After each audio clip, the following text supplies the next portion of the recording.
Hello guys, welcome back to my channel Soma official. তো guys, তোমার সবাই কেমন আছে? আশা করছি সবাই ভালো আছে। আমিও খুব ভালো আছি। আজকে দেখো সেজে নিয়েছি। রিসেপশনের লুকটা কেমন হয়েছে তোমরা কমেন্ট করে জানিয়ে দাও। আর ভালো লাগলে তো আর বলতে হবে না, কি করতে হবে সেটা জানো। চলো ফুল ভিডিও শেয়ার করছি তোমাদের সাথে। এইদিকে দেখো আমাকে তৈরি করে দিচ্ছিল ওখানকার একটা কুচকু বোনের বয়সটা অনেকটাই আমার থেকে কম হবে। তো বেশ সুন্দর করে যে সাজিয়ে দিয়েছে। এইদিকে আমাকে সাজিয়ে দিয়ে দেখো, এই যে আমার দিদিভাই সাজগোজ করছিল, আর দিদিভাইকে মানে অর্ধেক সাজিয়ে রেখে বসিয়ে রেখেছে, আর এদিকে আমাকে সাজগোজ করিয়ে দিচ্ছিল।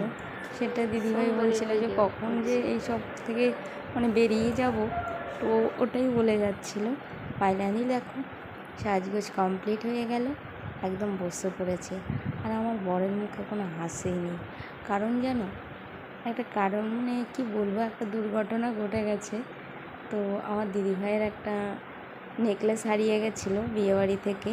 তো দিদিভাই প্রচণ্ড কান্নাকাটি করছিল, যার জন্য আমার বরের মানে মুডটাই খারাপ হয়ে গেছিলো। অ্যাকচুয়ালি বড় শুধু না, আমার ননদ তারা সবাই একদম কান্নাকাটি করছিল, কারণ বিয়েবাড়ি ওদের বাড়ি থেকে জিনিসটা হারিয়ে গেছিলো, যার জন্য বর একদম স্যাড মোডে রয়েছিল। তারপরের দিকেই এসেছিলো, এই দেখো হাতে গোলাপ নিয়ে প্রপোজ করবে হয়তো কাউকে।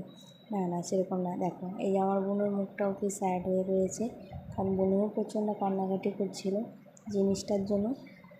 মানে কী বলবো, পুরো রিসেপশনটাই খারাপ হয়ে গেছিলো যদি গয়নাটা হারিয়ে। তারপরের দিকে মোটামুটি ঠিকঠাক হয়েছিল। হওয়া তো যায়নি, কি করা যাবে, কিন্তু এই দিনটাকে তো নষ্ট করা উচিত নয়। যার পরে বুঝিয়ে সুঝিয়ে আনা হলে সবাইকে, সবাই এসে মোটামুটি ভালো আনন্দ করালো। আর এইদিকে দেখো এই বোনের একটা বান্ধবী, তো তার নাম ঋতু, খুব মিষ্টি মেয়েটা, কারণ লাগছিল। আমি ওইদিকে নেমে এসেছিলাম, নেমে দেখো মিসটাকে দেখাচ্ছিলাম।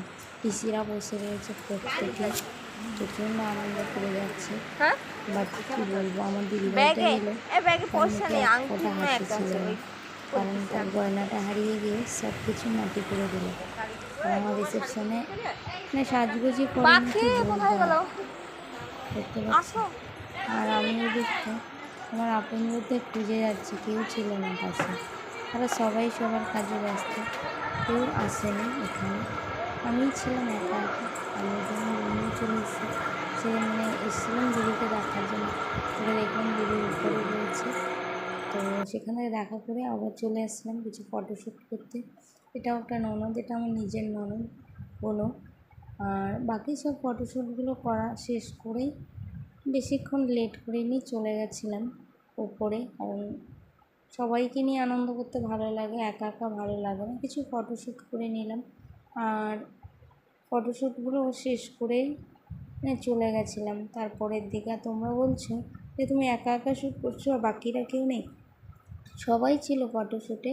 কারণ আমি আমার ক্যামেরাতে যতটা শ্যুট করেছি ততটাই তোমাদের সাথে শেয়ার করলাম, বাকিগুলো তো। আর এই যে বাবা মা, আমরা দেখে নাও, বাবা মাকে নিয়ে করেছিলাম। ভিডিও কেমন লাগছে কমেন্ট করে জানিয়ে দেবে, ভালো লাগলে লাইক কমেন্ট শেয়ার করে দেবে।